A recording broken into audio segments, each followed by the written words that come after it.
Malalim na ang gabi nang lumabas ng cabin si Ivana para maghagilap ng makakain. Inabutan niyang nakaupo sa kama si Juancho sa silid na kurting lamang ang tabing. Nakaangat ang kurtina kaya't nakita siya kaagad nito nang lumabas siya ng cabin. Napansin niya ang hawak nitong bote ng mamahaling alak at isang wine glass. Kanina pa kita hinihintay lumabas ng cabin para yayain kumain.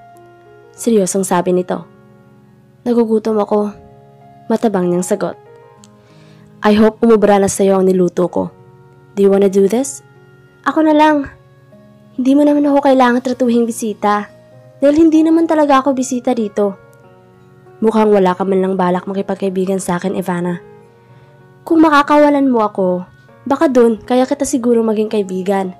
Pabayaan mo ako makabalik sa pamilya ko. Tinungan na ni Ivana ang maliit ngunit maayos na kusina. Nagbukas siyang ref, may nakita siyang karne. Kumuha siya ng sapat para sa kanyang hapunan. Bagamat nararamdaman niyang mula sa kinaroroonan ni Juancho ay nakikita siya nito. Pinilit niyang ignorahin ang presensya ng binata as if hindi ito nag-i-exist. Hinarap niya ang pagluluto ng pagkain. Nag-beef stew ako. Ayaw bang tikman? Narinig niyang sabi ni Juancho mula sa kinaroroonan. Mas gusto ko ang sarili kong luto. Sagot ni Ivana na hindi nakalingon sa kausap. Bagamat sa stove siya nakaharap, ay naramdaman niya ang paglapit ni Juancho sa kanya. Ilang taon na kayo ni Sander? Hindi gustong sagutin ni Ivana ang tanong, pero naisip niya makipag-usap na rin kaysa titigil lang siya nito. 1 year. Paano mo siya nakilala? Ini-interview mo ba ako? Curious lang ako kung paano kanya napaibig. Sander is a lovable man. You think, huh? Wika nito na hindi na muli pang nagsalita. Makalipas ang mahabang sandali ay naghain na ng kakainin ng dalaga. Saka naupo sa harap ng square formica dining table. Do you love him? Hindi ako magpapakasal sa kanya kung hindi ko siya mahal. Napakaswerte niya. Maswerte rin ako kay Sander. Walang emosyong tugon niya. Dahil mayaman siya? Nagsalubong ang mga kilay ni Ivana sa tanong ni Juancho. Anong gusto nitong palabasin? Na mukha siyang pera at ang kayamanang mamanahan ni Sander ang pakakasalan niya? Hindi ang bulsa ni Sander ang tinitingnan ko. Muli niyang iniiwas kay Juancho ang tingin. Matapos ang unang kain ay muling siyang nag-angat ng tingin upang masalubong lamang ang matiim na tingin ng binata na hindi niya alam kung ano ang naisip pahiwatig. Ikaw, Mr. De La Serna, pang ilan na ako sa kinuha mo? Kidnap for ransom ba ito? Ginagamit niya ang galit para kalabanin ang pagkaasiwa ng binata. Ngumiti ito. Ayaw mo sigurong maniwalang hindi kita ipatutubos. Hindi ako maniniwala sa kahit ano pang sasabihin mo. Umakmang tatalikan si Juancho. Mabuti pang aalis muna ako para makakain ka ng maayos. Hindi na muling lumabas ng cabin si Ivana. Hinintay niyang lumalim ang gabi. Umiinom si Juancho. Tiyak na malalasing ito at presto. Magkakaroon siya ng pagkakataong makuha ang cellphone niya na iniingatan nito dahil ayaw nitong makatawag siya ng saklolo at maibigay ang direksyong kinaroroonan nila. Pasado 12:00 ng hating gabi nang sumilip ang dalaga sa pinto ng cabin at nakaramdam. Tahimik. Tanging ang ingay na dalang hampas ng alon ang naririnig niya. Malamang natulog na si Juancho, aniya. Dahan-dahan si Ivana na lumabas ng cabin. Pigil ang hiningang hinawi niya ang kurtinang tumatawing sa higaan ni Juancho. Tulog na nga ang binata. Puting sando lamang ang suot nitong pang itaas sa dahilan para malantad na naman ang kanyang lean and muscular na kabuuan ng binata. Flat na tiyan, mamuscle na mga braso at balikat at maging ang mga binti nito'y humahakap sa suot nitong jeans. Noon lamang din siya nagkaroon ng pagkakataong mapagmasdan ng mabuti ang mukha ni Juancho. Katamtangang tangos ng ilong, makapal at animoy inayos na kilay, prominenteng cheekbones na nagbigay rito ng makapangirihang anyo, at mga labing parang nag-anyaya ng pinakamatamis na halik. Napalunok si Ivana upang alisin kaagad niya ang nararamdamang attraction. Bakit kay Sander ay hindi siya nakaramdam ng ganitong attraction? Siguro dahil sa loob ng isang taong mag-boyfriend sila ay hindi na igilit ni Sander ang kagustuhang may mangyari sa kanila. Bukod dooy gusto niyang ipreserba ang kalinisan niya hanggang sa may kasal sila. Sinikap niyang ibalik ang konsentrasyon sa kasalukuyan. Naging mailap ang mga mata ng dalaga. Hinanap sa loob ng maliit na silid ang cellphone. Nakita niya itong nasa gawing ulunan ng himbing na si Juancho. Maingat ang bawat kilos na lumapit siya sa kinahihigaan ng binata. Halos hindi siya humihinga sa takot na makagawang ingay na maaaring ikagising ni Juancho. Nang makuha ang cellphone ay agad siyang pumihit para tumalikod. Ngunit hindi pa siya nakakahakbang ay naramdaman niya na ang isang kamay na yumakap sa kanyang bewang. "Where do you think you're going?" Napatili naman si Ivana. Tinangka niyang kumawala sa mahigpit na pagkakahawak ng mga kamay ni Juancho sa baywang niya. Ngunit determinado itong pigilan siya. "Let go of me, Juancho!" Palahaw niya. Ngunit hindi siya pinakawalan ng binata. "Kung inaakala mo makakatawag ka kay Sander, nagkakamali ka. Bakit hindi mo pa ako pabayaan? Please, ikaw ang alas ko. Akin na ang cellphone, Ivana." "No. Gusto kong makausap si Sander at nang malaman niyang sakay ako ng yate mong ito. Kung gusto ka talaga niyang iligtas, alam ko may magagawa siya para malaman kung nasaan tayo. Pero hindi niya handang i-give up ang mamanahin niya dahil lang sa'yo. Hindi mo pa ba nahahalata? Mas mahalaga kay Sander ang kayamanang mapapasa kanya kesa sa'yo." Muling itinangka ni Juancho na agawin mula sa kanya ang cellphone habang si Ivana naman ay pilit iniiwas ang hawak na cellphone para makawala sa pagkapigil ng binata. Upang mapigil siya ay lalo siyang hinila nito at nagawa siyang ihiga sa kama. Nagawa nitong kunin ang cellphone at pigilan ang dalawa niyang kamay sa kanyang ulunan habang nakaupo ito sa kanyang tabi. "I warned you. Wag na wag kang kikilos na hindi ko magugustuhan kung ayaw mong magalit ako." Nagtatagis sa mga bagang nito. "Malamang na hindi lang ang cellphone ang kailangan mo kundi may binabala ka ring masama sa akin. Kahit galit ako sa ginawa mo pagkuha sa akin laban kay Sander, hindi ako kasing sama mo. Hindi ko kayang manakit ng tao." "It's cool, Ivana." "Really?" Nang uuyam ang pagkakangiti ni Juancho. "Bitawan mo ako? Ano ba?" Lumuwag ang pagkakahawak ni Juancho sa kanyang mga bisig. Ngunit hindi pa rin siya pinakawalan nito. Sa halip ay tinitigan siya. Saka hinagod ang tingin ng kanyang kabubuang nakalatag sa kama. May kakaibang kumalat sa kabuuan ng pagkatao ni Ivana dahil sa klase ng titig ni Juancho. Magkahalong takot at nerbiyos ang nararamdaman niya. Takot sa pinahihiwatig ng tingin ni Juancho. "You have a kissable lips." Wika nito. "Oh God, is he going to kiss me?" "Gusto kitang hagkan, Ivana." "Mas gugustuhin ko pang tubayon sa dagat kesa mahagkan mo." "So, talagang para kay Sander lang ang mga labi mong yan? Mabuti alam mo. Nakalimutan mo na bang bihag kita dito sa yate ko at nasa gitna tayo ng laot? That means kahit anong gawin ko sa iyong wala kang magagawa." "I hate you, Mr. Lazerna. Sabi ko na nga bang masama kang tao? Isang leon na nagtatago sa anyong tupa." Muling tinangka ni Ivana na bumangon at kumawala ngunit sa halip ay binaba ni Juancho ang katawan upang magtagpo ang kanilang mga mukha at labi. "No!" Sigaw ni Ivana nang maramdaman niya ang determinasyon ni Juancho na hagkan ang mga labi niya. Ngunit hindi sapat ang lakas niya para makawala sa ilalim ng kapangyarihan ng binata. "No, Juancho, please!"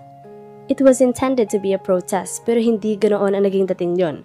Mahinang-mahina ang pagkakasabi niya at walang intensity. Ibiniling-bilin ni Ivana ang kanyang ulo sa kaliwat kanan upang hindi mahuli ni Juancho ang kanyang mga labi. Ngunit nang malanghap niya ang mabangong hininga ng binata ay bigla siyang nanghina. Kusang nawala ang takot at tensyon. At kasunod ng pagpikit niya ay itinalaga na lamang niya ang sarili sa paglapat na maiinit na labi ni Juancho sa kanyang mga labi. Nakadama siya ng kakaiba na maramdaman ang malambot na mga labi ng binata. Nakapinid ang kanyang mga labi upang maiwasan ang halik ni Juancho. Ngunit ekspertong humalik ang binata. Nakakawala ng takot at tensyon. May kiliti at tamis na ihinahatid. Ang inasahan ni Ivana ay magiging madiin ang paraan ng paghalik ni Juancho dahil siya ay nobya ng taong kinamumuhuyan nito. Ngunit sa halip ay magaan ang mga halik nito sa kanya. Kung hindi malakas ang disiplina ni Ivana sa sarili, ay malamang na malimutan niyang kay Sander Diaz siya ikakasal at patangay siya. Pero kailangan niyang ipaalala sa kanyang sarili na hindi siya pwedeng magpadala dahil hindi niya makakalimutang si Juancho ay ang kanyang abductor. Kumilos sa mga kamay ni Ivana upang ilapat sa balikat ni Juancho at itulak ang binata. Nagtataka na kasi siya sa sarili kung bakit naghahatid ng hindi maipaliwanag na kilig sa kanyang puso ang pagkakalapit nila ni Juancho. Pinawala nito ang mga labi niya. Ngunit nang malayo na ang mukha nito sa kanya ay hindi rin siya nito pinakawalan mula sa pagkakatabi nito sa kanya. Bagkus ay tinitigan pa siya nito ng may paghanga. "Beautiful," wika nito. Nakakainggan si Sander. Lahat ng gusto niyang maangkin ay nagiging kanya dahil ginawa siya makapangyarihan ng pagiging Diaz niya. "Let me go, Juancho, please." Dahil kapag nakarating kay Sander na sinasamantala mo ang kahinaan ko, hindi siya mangingiming ipatapos ka. "You won't tell him that I kissed you, will you?" Nanunukso ang pagkakangiti ni Juancho. "Huwag mong hahayaang isipin kung masama ka talagang tao." Pangungonsensya ni Ivana. "Pasalamat ka nga at hindi ako mahilig mansamantala at hinagkan lang kita." "At wala kang karapatan halikan ako. Sa pagkagulat ni Ivana ay muling bumaba ang mukha ni Juancho upang hagkan siyang muli. Muling lumukso ang puso ng dalaga. Ganoon may sinikap pa iralin ng matinong isip. Tinipon niya ang lakas at tinuhod ang binata hanggang nabitawan siya nito. Napaupo ito sa kama. Wala siyang inaksayang sandali. Mabilis siyang tumalikod at lumabas ng silid ni Juancho. "You enjoyed my kisses. Tinugon mo yon." Pahabol ng binata. Simpleng halik lang at kanina pa yon. Subalit buhay na buhay pa rin sa kanyang pandama ang init na yon. Pasado alauna na ay nananatili lang na nakaupo sa kama si Ivana. Ilang ulit na ba niyang dinama ang mga labing hinagka ni Juancho? Silly. Bakit hindi ako nakaramdam ng ganito sa hindi na mabilang na paghalik sa akin ni Sander? Nang makita niya muli sa bilog na bintana ng kanyang cabin ng pagkalat ng liwanag, ay nagpasya siyang umakyat sa taas. Gusto niyang makita ang pagsikat ng araw. Ngayon lang niya masasaksihan ang pagsikat ng araw sa gitna ng laot. May mga nakikita siyang isla sa malapit. More than 24 hours na silang naglalayag. Kung hindi siguro naglayag ang Yate by the Wind sa mga unang oras sa kanilang paglalakbay, ay malamang nakagabi pa sila nakarating sa pupuntahan nila kung totoong Zambales lamang ang daong nila. Paano kung mas malayo? Paano kung sa dulong Mindanao pala siya dadalhin ni Juancho para tuluyang ilayo? Nayakap ni Ivana ang sarili nang pumatak ang mabining ambon. Mag-aalas 6 sa kanyang wristwatch ay parang nahihiya pa ring sumilay ang araw. Iyon pala'y uulan. Nang medyo lumakas ang ambon ay naalala niya ang kanyang mga magulang. Wala na sigurong pati ng iyak ng nanay niya. May ngingit ng kaloobang may bumangon sa puso niya. Kanino? Para kay Juancho o para kay Sander na mukhang hindi kumikilos para iligtas at bawiin siya mula sa kamay ni Juancho? Nang mabasa na siya dahil sa palakas na ulan ay bumaba siya para bumalik sa cabin. Sa hagdan niya nakasalubong si Juancho. Nagtama ang kanilang mga mata at saglit nag-usap. Parehong bumalik sa isip nila ang magic spell na namagitan sa kanila sa nagdaang gabi. Si Ivana ang parang napaso at unang nagbawing tingin. Bahagya siyang tumagilid at nagpatuloy sa paglalakad sa hagdan upang maiwasan na muling makadikit ang kanilang mga katawan. "It's raining. Bakit nagbabasa ka?" Tanong nito na iniharang ang isang bisig sa daraanan niya. "Tinitingnan ko kung paano ako makakatakas mula sa iyo. Sinipat ko kung gaano tayo kalayo sa pinakamalapit na isla. Tatansyahin ko sana kung kaya kong languyin." Natawa ng walang sound si Juancho. "Don't worry. Malapit na tayo sa island resort namin. Hindi ka na maiinip. Nasa dulo na yata tayo ng Pilipinas eh. May mapa sa tabing engine room. Kung gusto mo ituturo ko sa iyo kung nasaang parte na tayo ng Pilipinas." "Never mind. Hindi na ako interesado. Iisa pa rin ang ibig sabihin yun. Bihag mo pa rin ako kahit makarating tayo ron. Wala ka namang dapat ipag-aalat, ikatakot, hindi ba? Kung paanong hindi kita sinaktan sa buong paglalayag natin ay hindi ka rin maaano roon. Tiyak na matutuwa si mama kapag nakita ka." "Ano bang pakialam ng mama mo tungkol sa akin?" "Ipapakilala kita sa kanya as my fiancé. Matagal na niyang gustong magka-girlfriend ako. Gusto niya magkaroon ng anak na babae." "Ano?" Nalaki ang mga mata ni Ivana. Tapos ng 24 hours sa taning ko kay Sander, ni hindi siya tumawag para sabihin ko ano ang desisyon niya. "You know what, Ivana? Mas okay pa sigurong i-consider na blessing in disguise sa pagkakadala ko sa iyo rito sa yate. Napigilan ko ang pagpapakasal mo sa lalaking yun. Kung talagang mahal ka niya, hindi niya hahayaang matapos ng 24 hours na hawak kita." Hindi nakaimik si Ivana dahil alam niyang may bahid ang katotohanan ng mga sinasabi nito. Tatawag pa si Sander. Mahal ako ni Sander at matutuloy ang kasal namin. Kung ako sa'yo, huwag mong gustuhin matuloy pa ang wedding niyo.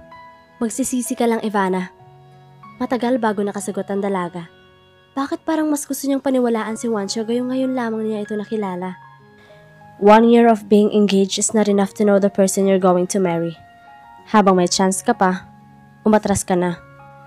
Pero nakahanda na ang lahat. Nai-announce na. Don't worry, hindi matutuloy yun. Pakakasal ka sa akin.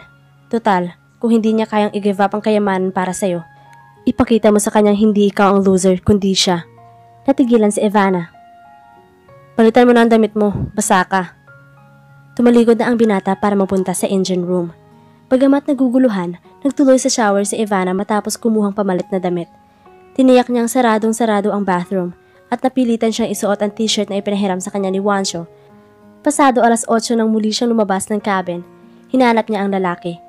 Nasa kusina ito at naghahanda ng breakfast. Kahit loose t-shirt ang suot mo, lumulutang pa rin ang kagandahan mo. Ani Juancho na inabutan niyang nasa harap ng stove at abala sa pagluluto.